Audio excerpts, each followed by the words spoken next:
kind of makes me think, right? Like, there's no, there's no perfection. People look for perfection in the outcome, but the perfection really comes from the process and the preparation, right? So it's like you need to prepare perfect in order to get the outcome you want. For people to think that you cheated, you know, and, yeah, that's a great point. It kind of brings me into one of my thoughts, right? So a couple of days ago, I I was imperfect in my everyday, my every week uh, routine. I was imperfect. I had a I had a drink the other day. I hadn't done that for some time, for a long time, Mm. and I had a fucking drink, and of course,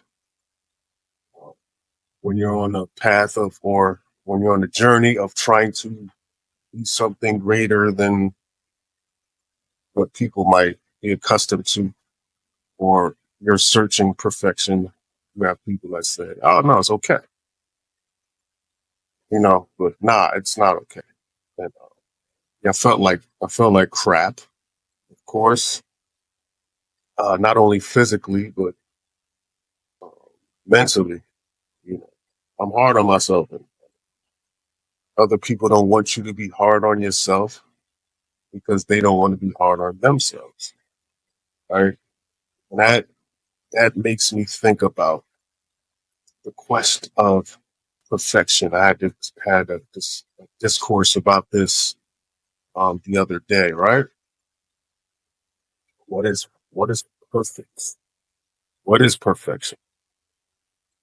Before I even get into my spill, I'd like to hear a little bit of your definition. I do have a definition. I think we both have the same or similar definition of perfection under the realms of uh, how we see the universe. I think our definitions similar, but I just want to hear you real quick a definition of what you feel perfection is. I think I think that perfection, if you take a look out into the world, right? I would say that a tiger is perfection because a tiger does exactly what it was that it was intended to do, no more, no less. It lives perfectly in accordance with nature. It moves the amount that it's supposed to move. It sleeps the amount it's supposed to sleep. It eats the amount that it's supposed to eat. It hunts when it's supposed to. It reproduces as it's supposed to. It does exactly what it was that it was intended to do. And I think that most people have a weird surface level definition of perfection where going with the tiger still, they have an example in their head of what a tiger is supposed to look like. So they will say a tiger that deviates slightly in its orange or its stripe pattern is different, or maybe it's bigger or smaller than the rest of the tigers is imperfect, right? Maybe this tiger is walking around with scars or chipped teeth or whatever the case may be. But that's a simple-minded way to look at it. The tiger, in and of its own existence, is perfection because it's existing exactly as it's intended to exist. And I think that the same thing is applied, or can be applied, to humans. Anyone who is existing exactly as they are supposed to exist, and going along with the accordance of nature and what is intended, is perfect. You might look a little bit differently than some other people. You might be taller, you might be shorter, you might have blemishes or whatever the case may be, you might be losing your hair. Anything along those lines, that's all cosmetic nonsense. It's all into your actions and living in alignment. And anyone who is in alignment with the universe, the laws of the universe, so to speak, is perfect, at least by my definition. By our definition, uh, yeah, we follow the same philosophies. Of course, we wouldn't have this show if we didn't. That's a fact. We don't have to agree on everything, but we see things very similarly. Um, I might add, and yes, that is also the way I see things. So, first off, I'll start by naming this, and that's why I wanted you to kind of give me a little definition so I could cook up a name real quick for this pod. So I'll name this pod The Perfect Storm. Mm. Yeah, I like that. Yeah, that's fire right there. Yeah. Just piggybacking off what you said, man, and I'll start my little monologue or whatever you want to call it to start the show off. So perfection, right? And I'll take my time because I really got to get through this. Right? There is nothing in this world that is perfect. If you're going by the common understanding or definition of the word perfect, right? So under the common understanding, this means free of faults or defects. Under this context, it is impossible to be perfect as a human being. But this is not the universe's definition of perfect. When things go according to nature, and by nature I mean the natural order of things, you live, you die, scrape your knee, you bleed, plant a seed, it grows, etc., etc. In life, when the natural order of things flow the way they're intended to be, that is perfection. Like Jay said, the lion, the stripes, the tiger, the stripes, all of that. It's the way nature is intended to be. And the flaws, the blemishes, the imperfections, that helps to make that perfection. So with this understanding, it is achievable and obtainable to be perfect. Um, and I believe, and I'll add that I believe every human should shoot for this goal, right? Because what's the worst thing that can happen? You fall short of being an outstanding person by a little bit. Be a great, not so outstanding person, but you'll still be outstanding. So what's the downfall, right? For even trying. It is humanly possible to be perfect in accordance and harmony of what is natural and how things are naturally intended to be. Right? One more thing, Jay.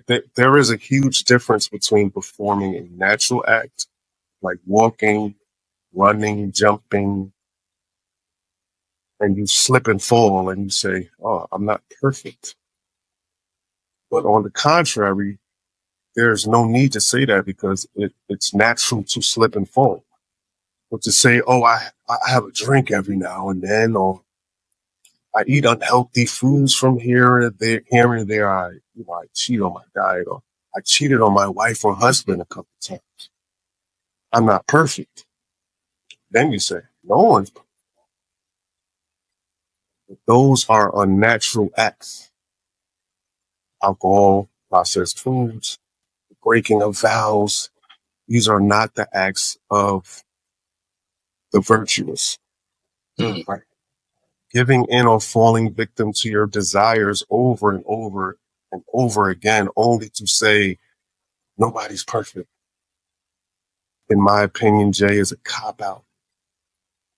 Not only a cop out, a way out of a basic human expectations you have, or a basic human expectation you know you're falling short of, right? And you know you should be doing better. And I'll let you chime in, but I'll leave it with this: you are the you are the worst version of yourself because you're not perfect. I am I am the best version of myself because my goal is perfection. Being perfect is less about the outcome and more about the process and the preparation. Gunshots right there. We still don't got the noise, but that's gunshots. 1000% battle rap noises. We still on that. So There's a lot to unpack there, but Yeah, my I bad. think if no. This is great. So starting off at the end, right, where people say giving in to their desires and it's only natural. This is what everyone does. No. So these things are cultivated. It's not something that you just naturally have, right? Like you go out and do a thing. We'll take, you said the cheating on your spouse, breaking of vows or whatever the case may be, right? This is a product of lust, among other things. But much like with everything else, right? You're not just naturally lustful. It's once you get exposed to it and then you continue to expose yourself to it, it becomes harder and harder for you to deal with, because this is what happens when you start walking down a pleasure seeking path to begin with. Like that's a path to nowhere. It's a path to emptiness, because much like going back to with the food thing, right? People wind up getting fat because they overeat on a consistent basis, because you're sitting there eating for pleasure. You're eating to be full. And the more that you eat, or excuse me, the more times that you eat to be full, the more that you need to eat to be full again. So you keep on pushing the bar up and up and up and up and up again, right? So you're taking your natural form, your natural end, and you're pushing that and taking it to an unnatural thing. Same thing with lust. Every single time that you give into the lust, you need a higher level of that in order for it to give you the same sort of satisfaction that you're getting out of it, right? You think back to early 90s, early 2000s when people were kids, they had you got the Playboy magazines or whatever. You got the whatever Victoria's Secret catalogs or whatever. You see a picture of a naked woman and that's just like, whoa, this is crazy. This is insane. But eventually you become numb to that, and it doesn't have the same effect anymore. It's when people start seeking out videos. And then this is part of the reason why porn is so damaging, right? You wind up going down this rabbit hole of degeneracy because just in the beginning you watched a little video of two women kissing and that was crazy. But then you get used to it and then you want all this other stuff. And that's when people start seeking out all of this weird shit. And you have these weird outlandish fetishes, and you need this, and you have 87 different types of kinks, as people like to call it.